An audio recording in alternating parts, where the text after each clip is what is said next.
Johan, il a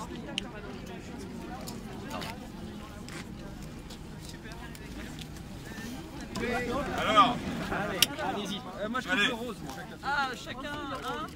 Vous êtes deux sur le rose, je suis sur le vert. C'est bon, on y va. Allez, 1, 2, 3. oui. Alors, continue. Dis donc qu'il y a de la perte. Il y a de la perte en ligne. Bon.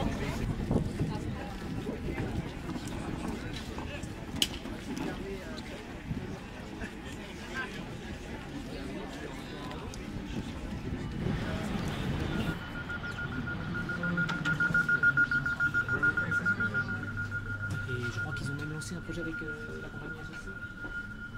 Ça, je sais pas s'ils ont lancé quelque chose à un moment donné.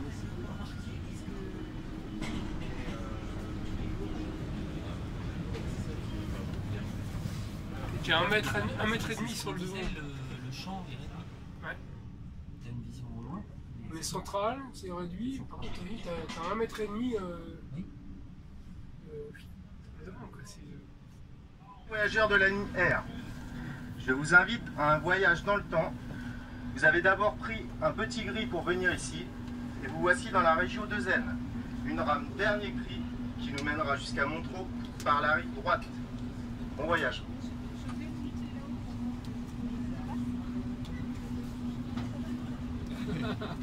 Dans ce train, plusieurs experts SNCF sont à votre disposition pour répondre à vos questions.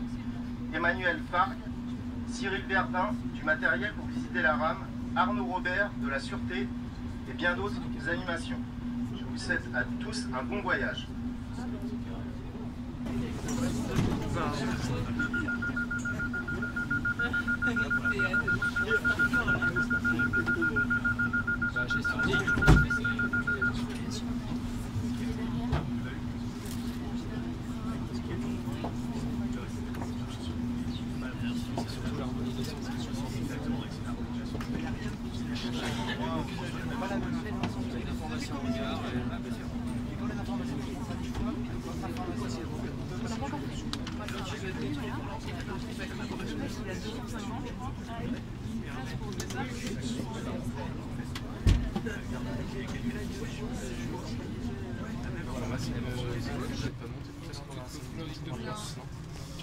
Là, c'est une ergonomie qui est complètement différente dans le sens où en fait on a énormément d'assistance par informatique.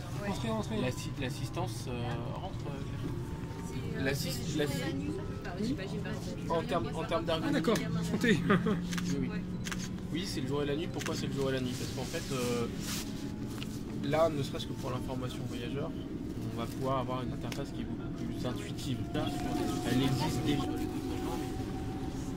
les engins avec l'adaptation. Là, on a monté les engins et on a des équipements sur les engins. Là, ça a été conçu de base. Comme ça a été conçu de base. C'est pas c'est la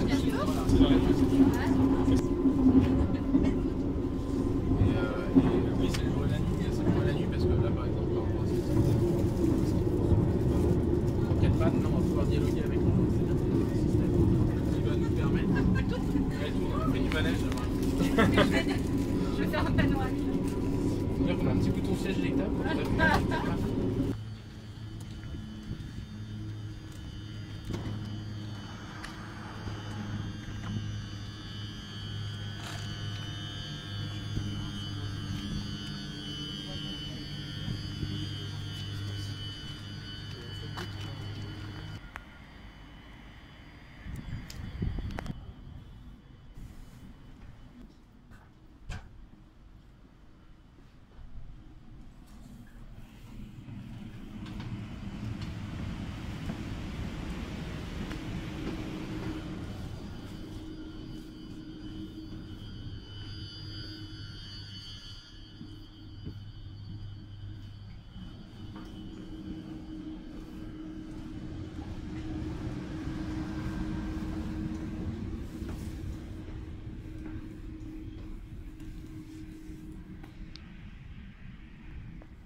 cellulaire de train, ils se disent bon, bah voilà, les gens ils vont Et nous avons fini le trajet depuis Melun dans le train qui est derrière vous, le premier Régio de Zen qui va circuler sur les voies d'Île-de-France.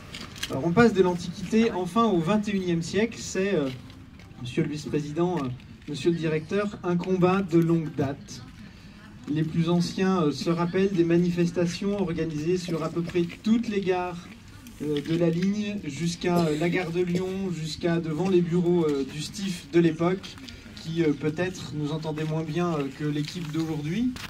Et le train qui est devant nous, c'est le train le plus moderne que l'on puisse imaginer. C'est un train déjà qui est neuf. On nous avait habitués à recycler chez nous les trains des autres lignes.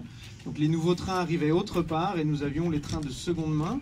Ben là, le mécanisme est inversé. Nous avons à notre tour des trains neufs. J'insiste sur ce point parce qu'un train neuf, c'est un train dont la mécanique, je l'espère, en m'adressant aux représentants du constructeur Bombardier, c'est un train dont la mécanique est neuve, fonctionne bien, et donc je l'espère qu'il y aura moins de pépins techniques qui, de temps en temps, suscitent des retards. C'est aussi des trains avec tout le confort que nous pouvons attendre aujourd'hui, avec des prises électriques, avec des assises de meilleure contenance ou qualité. C'est un train avec ce que l'on appelle un système BOA, c'est-à-dire que l'on peut circuler de l'avant à l'arrière du train pour assurer une meilleure répartition des voyageurs sur l'ensemble de la rame. C'est un train avec des conditions écologiques tout à fait exceptionnelles. Ces trains qui ont la même capacité de voyageurs vont consommer 30% de moins d'énergie. C'est aussi quelque chose évidemment qu'il faut souligner. C'est un train avec la climatisation, c'est les premiers trains qui circuleront sur le réseau transilien équipé de climatisation. C'est un train avec le chauffage qui normalement, contrairement aux trains qui circulent aujourd'hui, fonctionnera l'hiver et non l'été, parce que ça arrivait de temps en temps. Voilà, tous les équipements modernes sont enfin sur la ligne R. Les 42 rames vont être changés vont être déployés dans les mois qui viennent, en démarrant par les trains les plus anciens finalement, c'est-à-dire ceux qui circulent aujourd'hui sur la rive droite de la Seine, puis sur la rive gauche, sur la branche de Montereau, et enfin, chère Sylvie Monchecourt, chers élus de la ligne, de la branche qui ensuite s'en va vers Montigny-sur-Loing, Nemours, puis Montargis, les trains seront déployés finalement sur cette branche. 42 trains, c'est, cher Stéphane, un engagement financier à hauteur de quasiment 600 millions, 70 000 personnes qui aujourd'hui, 80 000, les chiffres sont peut-être anciens, peut-être que ce sera 90 000 avec ces trains neufs. Ce sont en tout cas autant d'usagers qui aujourd'hui vous disent enfin, mais enfin, merci.